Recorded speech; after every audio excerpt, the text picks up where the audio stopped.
Alright, I'm going to attempt to explain scavenging here. So, this is our piston cylinder. We have a secondary transfer port coming in here. We have an exhaust port out here. Right? Secondary. Right next to it, we have a primary port. So these are angled, right? Back, back, back, back. That makes sense to you? And a lot of guys, they want to open these first to get the fuel charge here, and so it collides, or they angle these ports up so it pushes up. And then these open later, and what's happening here is all backwards if that's the way it's set up.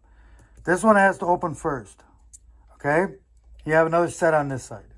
But these have to, the primary has to open first, closest to the exhaust port. That's the exhaust port, okay? Intake ports, you can't see it, but it's down over here somewhere, right? So, a lot of guys widen the exhaust port out and they get, relatively close to that transfer port. When that port opens, the charge goes just like this.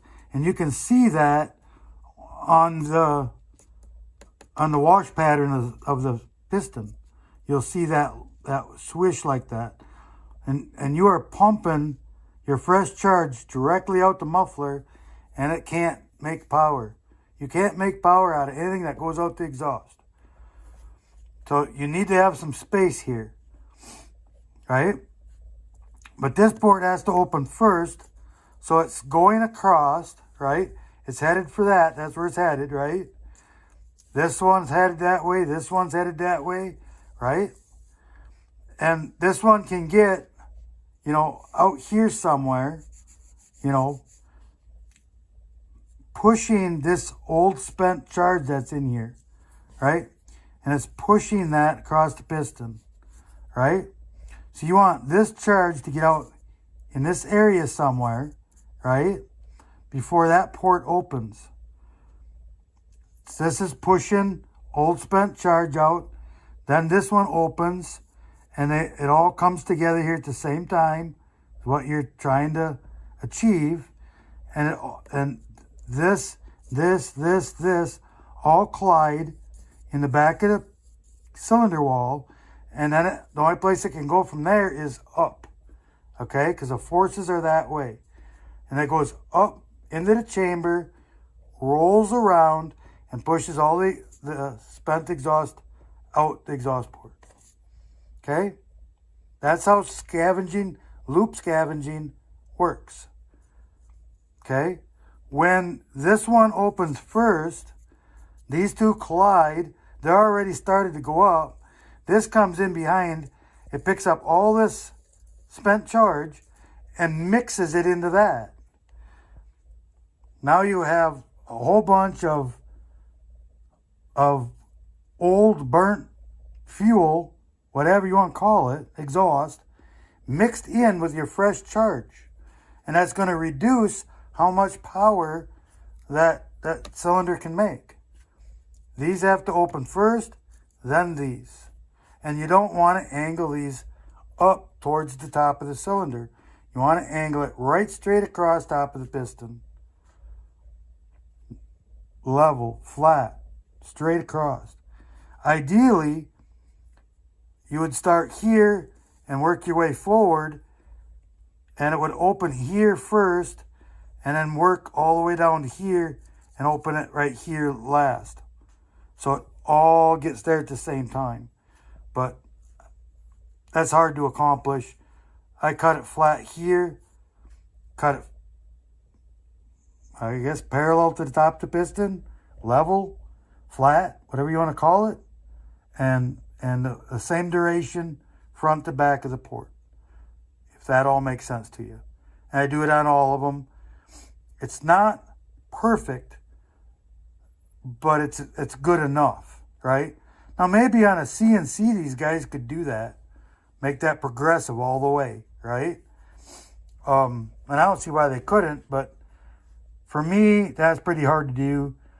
Maybe a CNC has an advantage there, but you know, it's how well it all that CNC stuff works really does come down to the operator, how he's setting it up, how he's accomplishing all of this stuff, the tooling being used, the accuracy of the machine, on and on and on.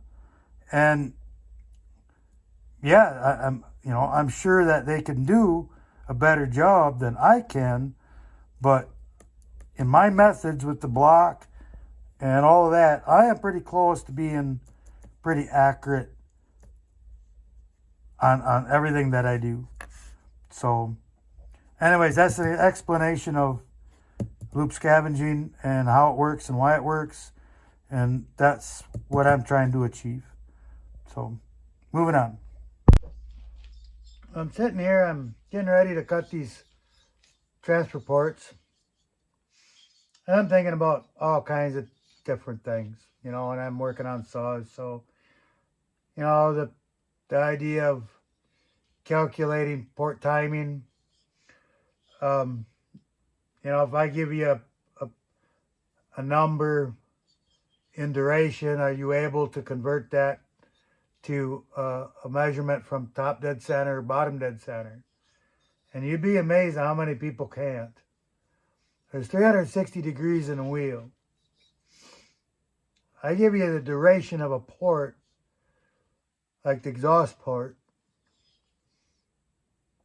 and I give you a number like 160, right?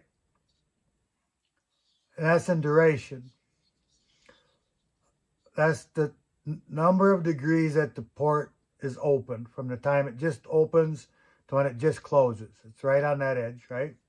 You're going to measure the same way, measuring from top dead center down to when that port just starts to open. You're looking for the same thing on the piston to the cylinder. And so I give you an exhaust duration of just the numbers, 160. And everybody's like, well, what's that mean? I've never heard those numbers before. And they think that I don't know how to read a degree wheel. I don't need to find top dead center ever to measure in duration. So I skipped that step, right? And I learned it this way. So these are the most numbers that stick in my head. If you want to convert that, it's so simple. There's 360 degrees in a circle. It's not 349 or 521 or some other crazy number, right? It's 360 degrees in a circle. You take the 160 that I gave you, which is the amount of time that port's open, the back closed, and you subtract that from 360, right? And it leaves you 200. In my math, it does anyway. Now that's the duration of the port closed. When you're measuring from the top down, you're measuring half the duration of the port closed. Half of the duration of the port closed. From top dead center to just starting to open. So you take that 200 and divide it in half.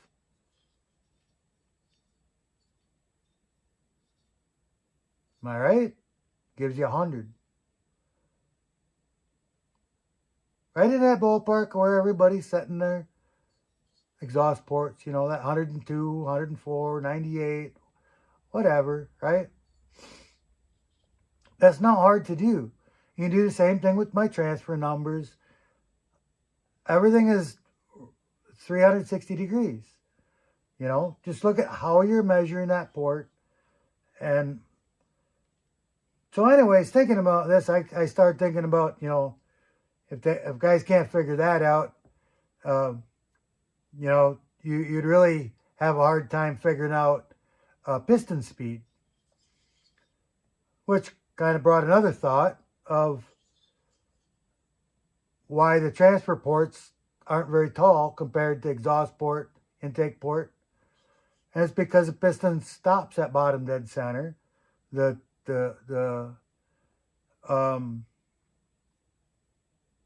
transfer port's down in the bottom dead center, right? And it has more time to fill. And that brought up another thought. You ever hear somebody say a two-stroke is kind of like a turbocharger? That it compresses the charge in the bottom and kind of works like a blower, like a supercharger.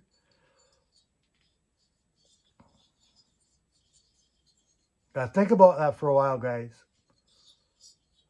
What's barometric pressure? Atmospheric pressure.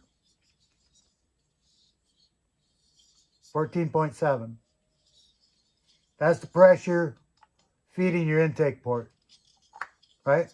Naturally aspirated motor, right? So your intake port's pressurized 14.7. The volume of the crankcase, the movement of the piston, the time that the intake port closed to the time that the transfer port opens, you'll be lucky if you produce 10 psi in a crankcase.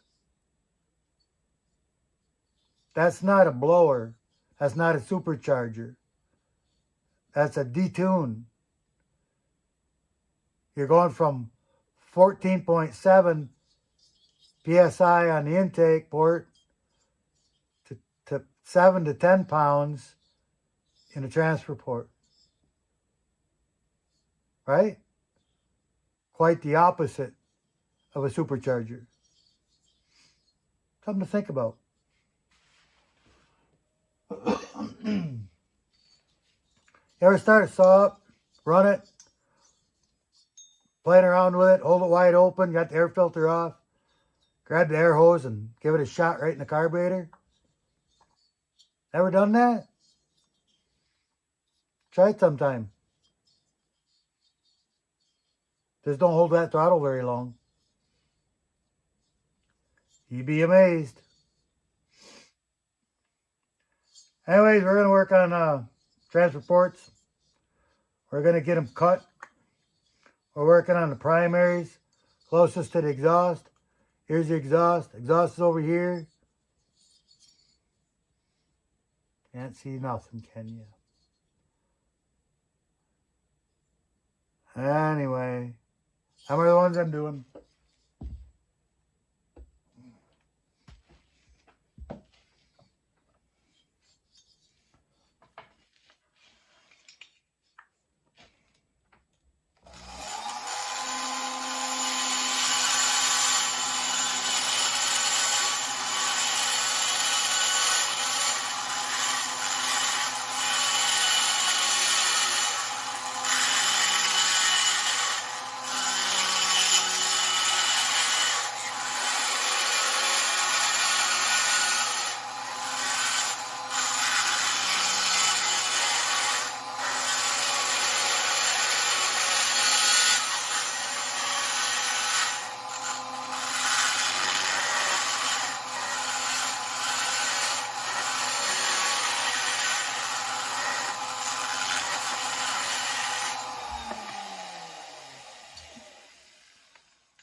Alright, now I'm going to slide a ring in there. I got one up there already to set it where I want it. I'm going to slide another one in there, and that's going to be my offset from my primaries to my secondaries. I started that years ago, played with it a little bit, and I've just decided that is more than close enough. Seems to work the best.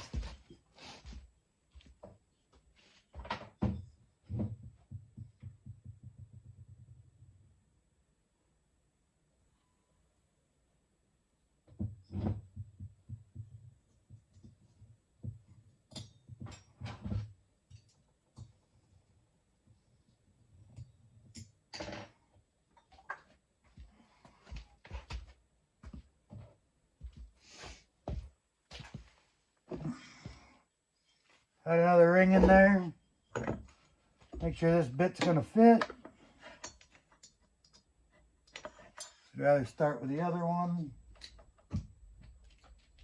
I'm going to adjust it out. Did a small cylinder the other day, so we had to adjust it in.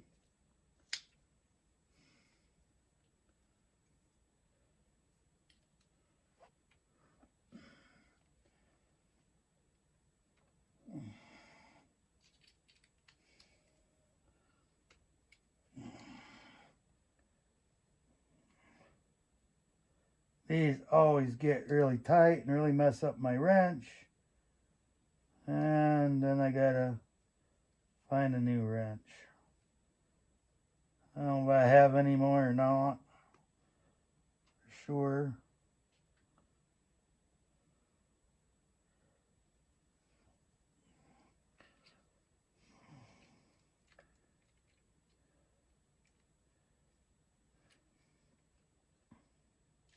Try not to adjust these any more than I need to.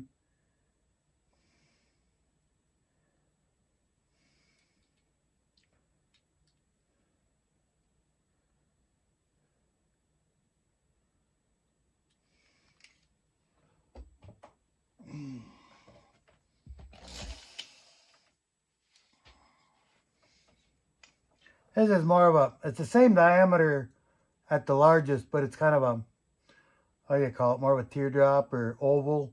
And I can work it in there easier than a more blunt a bit. You know, this one's kind of more blunt. That's harder to get in there.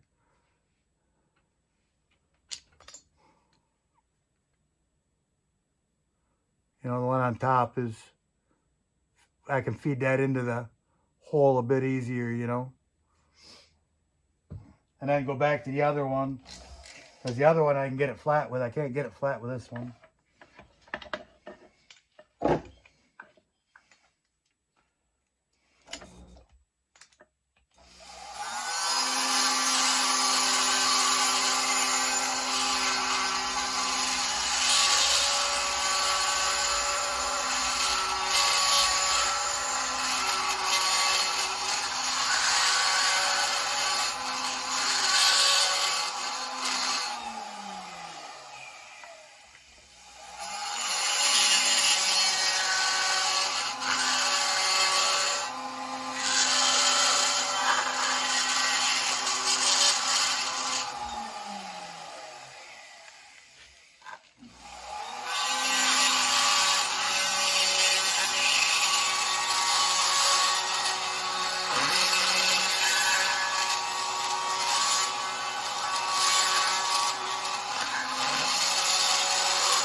make left-hand cutters, and they're handy. I have some, but only in a double cut, not in a hog. I use aluminum hog for everything. Some guys think that we're gonna chip and peel plating using a hog, but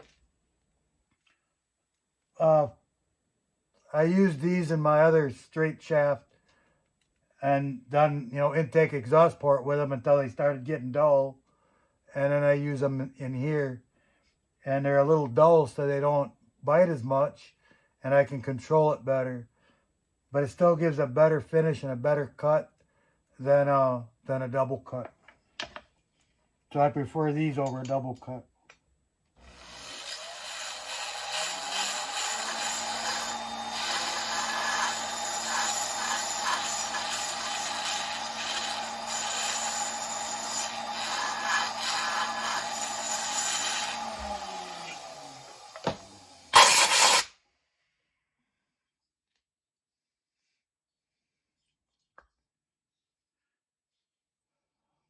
All right, well, there's the transfers. So now I need to pull a piston to raise my lowers. I like it to open. I like to cut this down as far as where the transfer just starts to open.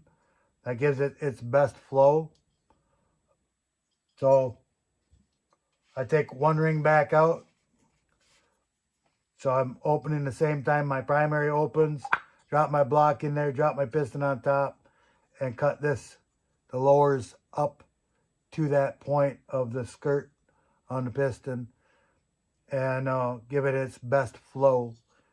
And that block that's in the crankcase, I need to open that up to get better flow. It's really only in there as a case stuffer, right? And I'm sure it works. It helps. But I cut a big chunk of that out to get this to flow better. It also changes how soon the fresh air gets out.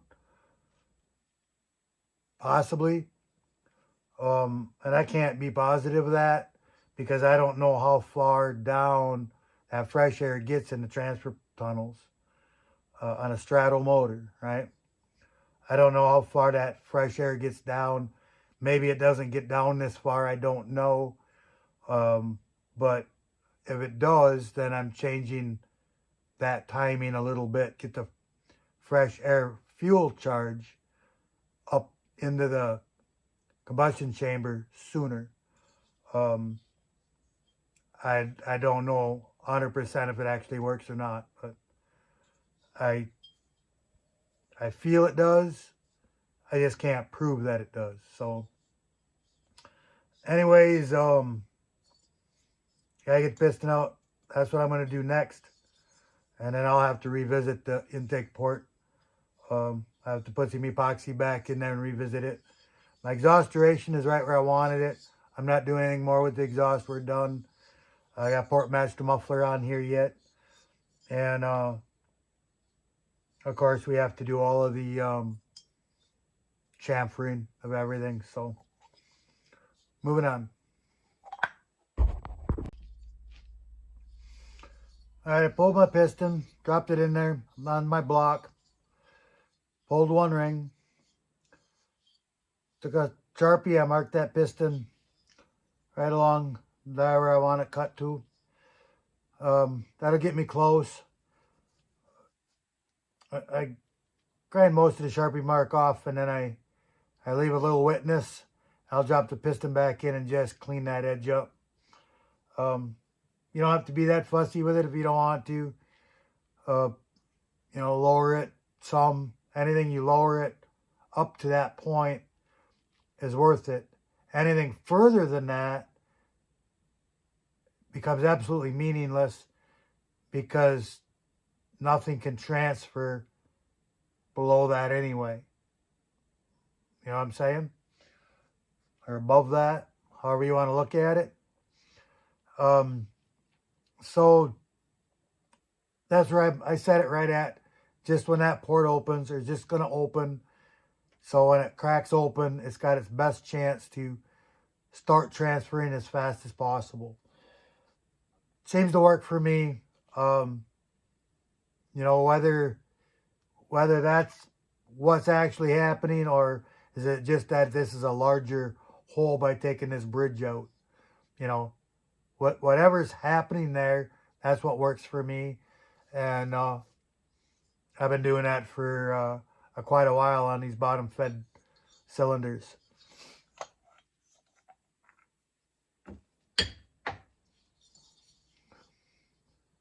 I think you can see my Sharpie mark. Kind of dark in here.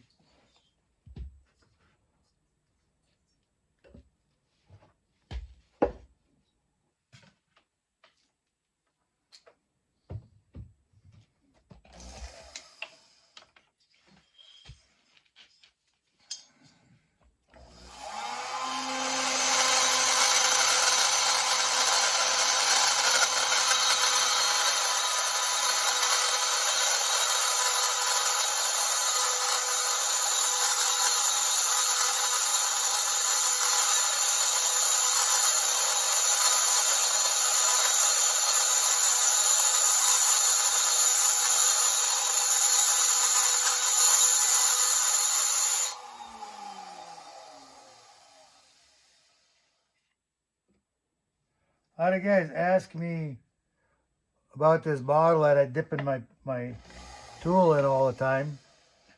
And it's just a light oil. Nothing special about it. I'm going to swap it out. This stuff smells. It's actually an air compressor oil. I have some motorcycle fork oil. I have some, I think I have 5 weight and 10 weight, or 10 weight and 20 weight, whatever the 10 and 20 maybe it is. And I'm going to use the lighter of the two. I'm going to try that, see how that works. Any light oil works pretty good. I used to have 3-in-1 oil in there, and I dumped the bottle out one day by accident, you know, knocked it over. And I just went and got that air compressor oil because I had it here, and threw that in there, and it's worked fine. But it does stink, so I'm thinking about trying something different. Just any kind of light oil.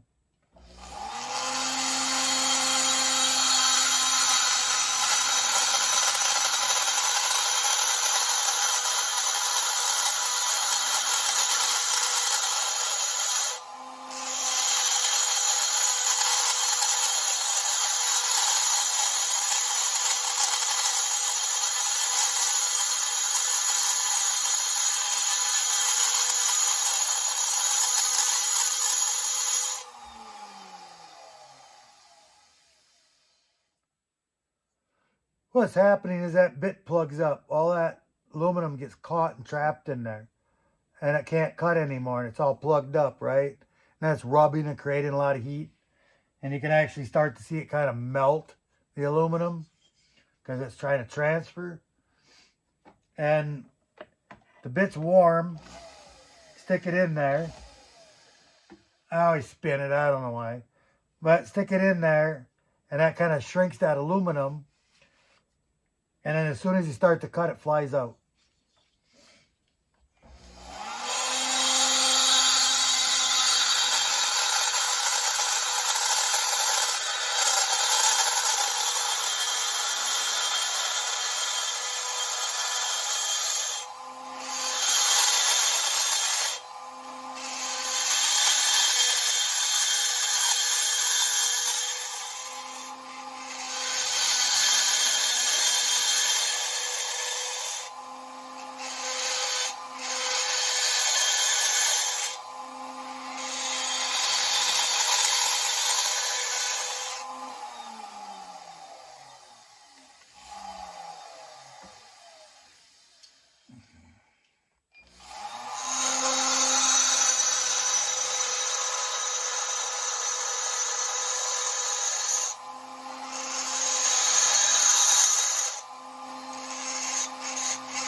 never tried water, but I'll bet water would even work.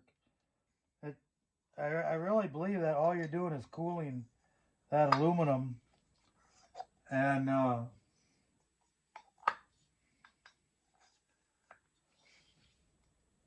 shrinking it, you know, and it comes right out because it just flies right out of there. Packs in, packs in, packs in. And as soon as you dip it in that oil, it just flies right out. It's not penetrating oil. It's not, you know, ain't got time to do anything like that. All it's got time to do is cool it.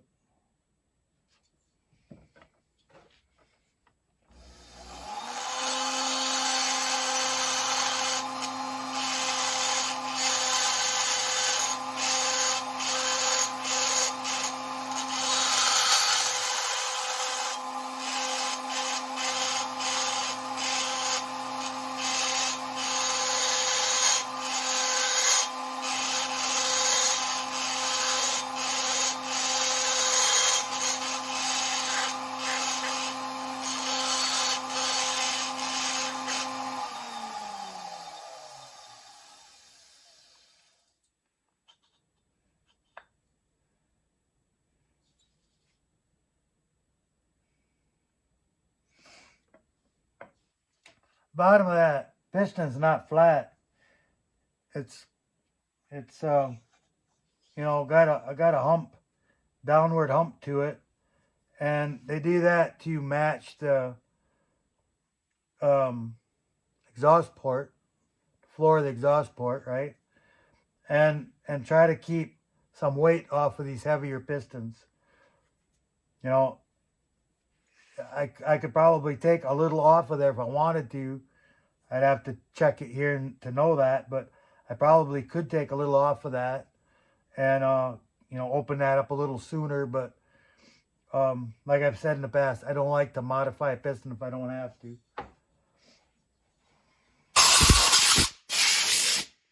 But I follow that shape, so it looks kind of funny in there, you know, because it's not flat. But it matches the piston, so it's the difference, right?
So I just bevel this bridge, kind of blend it in, round it off, blend it in. And then on the sides up here, you know, it kind of goes around a square corner. So I round that off and blend that in. A little bit freer flowing, opens the port up a little bit, feeds better. And that's all I do to it. And you can see how much bigger that all looks and feeds once you do that. Makes a world of difference on how they run.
Then asked about, you know, chipping plating.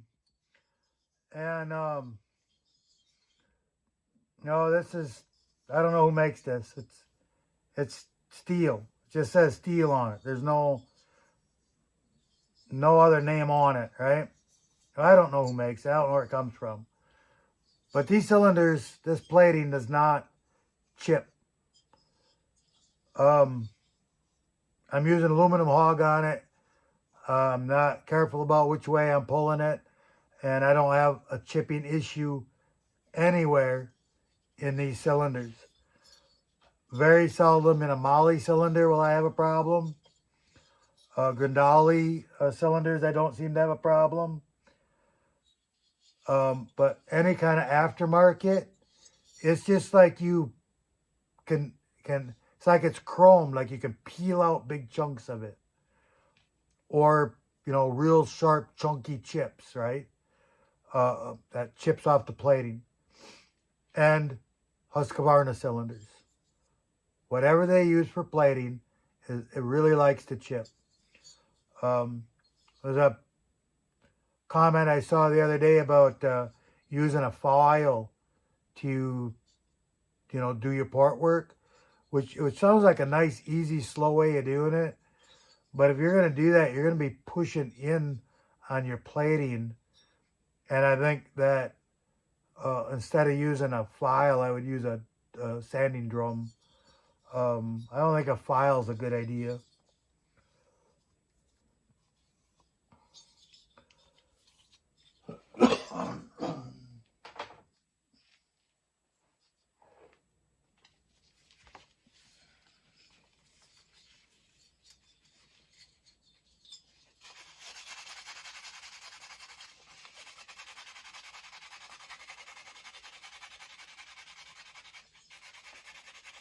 I always use a piece of emery on all the transfers, all the ports.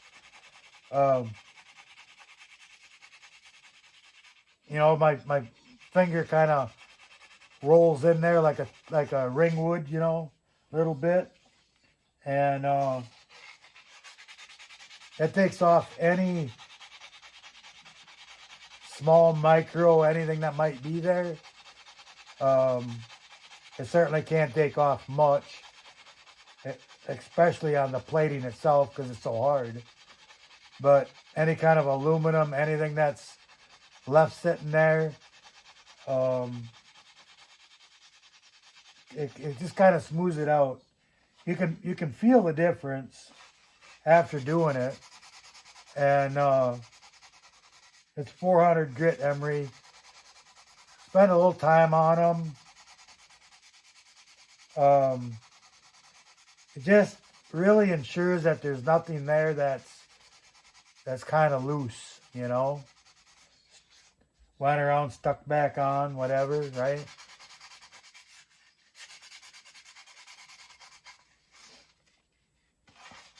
Putting a tool in there that spins, so it's putting a 90-degree grinding line in there. You know, if it's going to leave any kind of a little tiny ridge or anything, it's straight across, you know, parallel to the ring, for the ring to snag on any little thing that might be there. And I'm pushing this up and down as the ring would travel, and that should take some of that ever so slight sharpness off.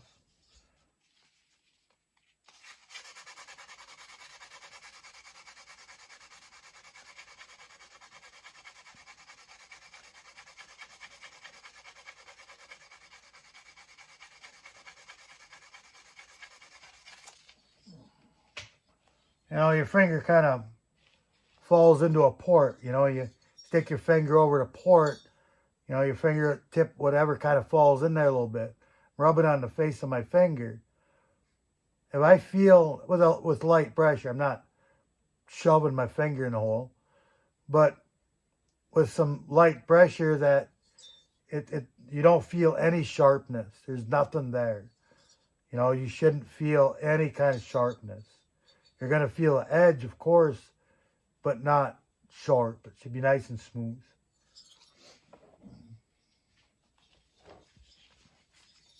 Something feels sharp, you got to go back in and chamfer it some more, you know.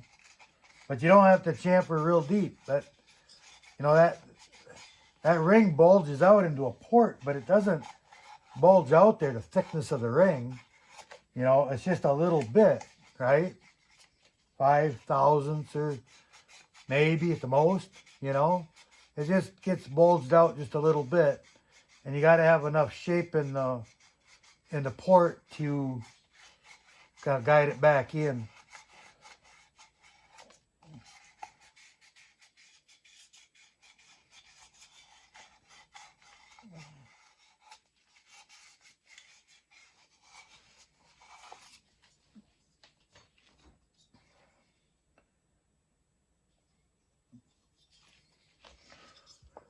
All right, well, other than doing the muffler, I had a port match the muffler on here.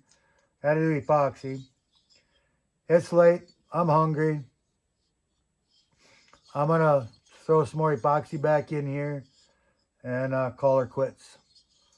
So, on to the next one. So what I'm about to do is very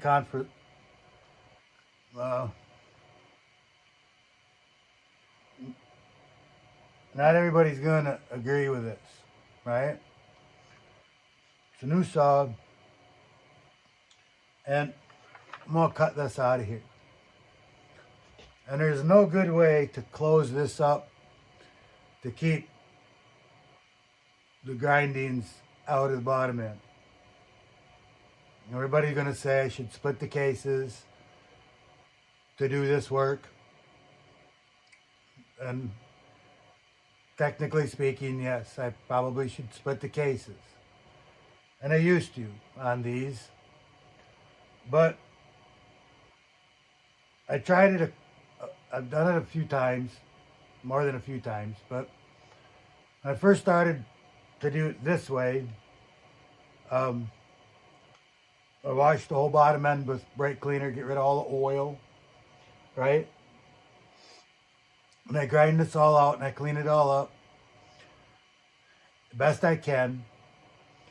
And then I pulled crank seal and nothing in it, right? Find anything anywhere. After doing a few of them that way, I decided that there's nothing wrong with this. The magnesium dust, dirt, whatever that's coming off of this, whatever you want to call it, it's not really chips, it's finer than that. Is light enough to where it's easy to blow it out of there. It doesn't hang in there. It's not sticking to any oil because I've already pre-washed it.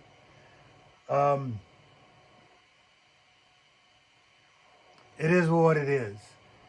If I do this and, you know, we have a bearing failure, we have a failure, we have something go wrong, I'll take care of it. I don't have a problem doing that.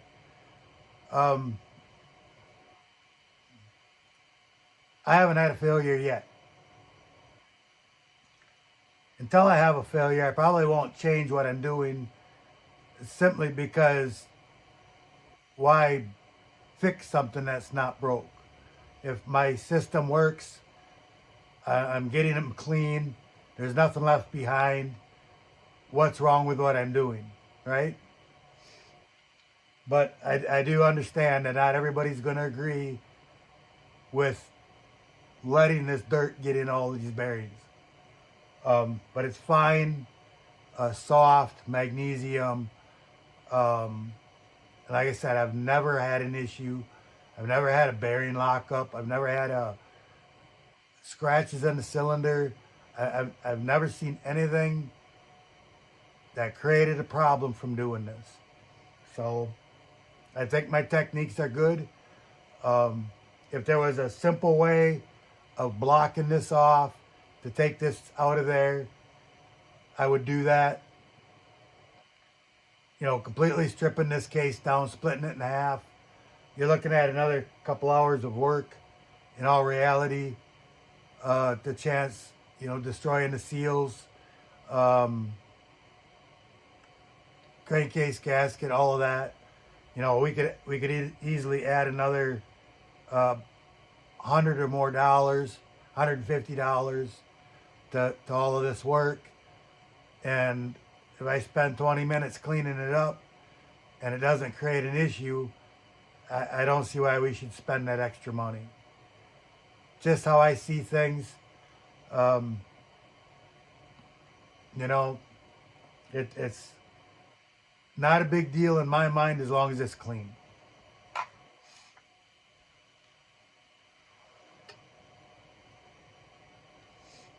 And I get it. Not everybody's going to agree with it.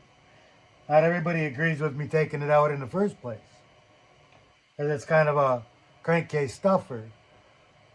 However, we can, if we wanted to, if we did split the cases, we could fill these lower tunnels and get a lot of that,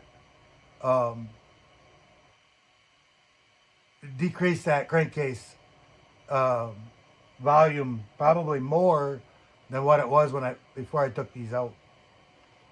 If I wanted to go that far. And if I was building an all-out race saw, and I've done this before with a race saw and filled that lowers in there, I might do that.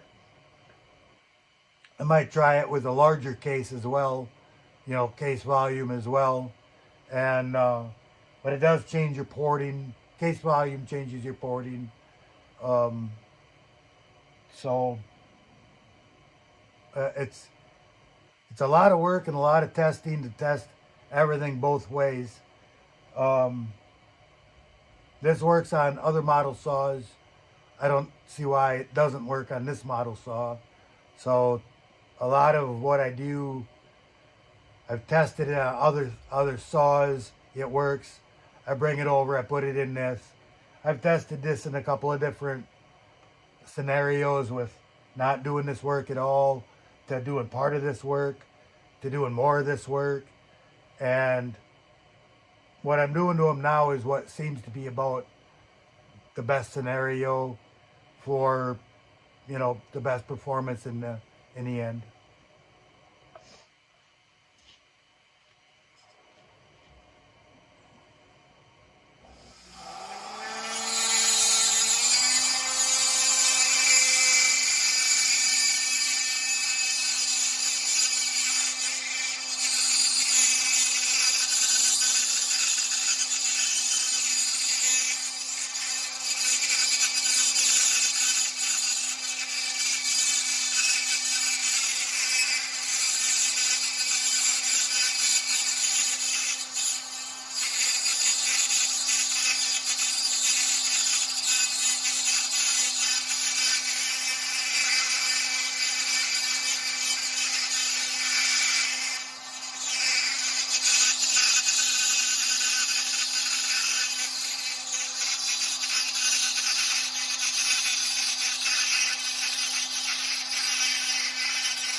This is one side of it.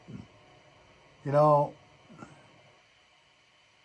you got what I, you know, cut too, you know, ground away, but it's not like this is a tremendous amount of material, you know. It's sizable, but it's not, in my mind, it's not huge, you know.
a propane heater in here. It's 8 feet away from me. Yep, it cleared itself up. But this stuff's flammable. Floats around in the air. Gets in them heaters. Creates all kinds of chaos.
Now we had to clean everything up with just a lot of air. Everything is dry right now.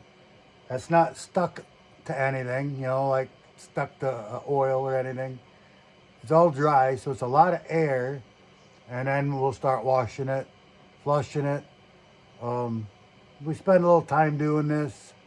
And when we're done, the engine rolls over nice and free. That's what we're looking for. We feel everything. It takes me 15-20 minutes to go through this process. So I'll bring you back.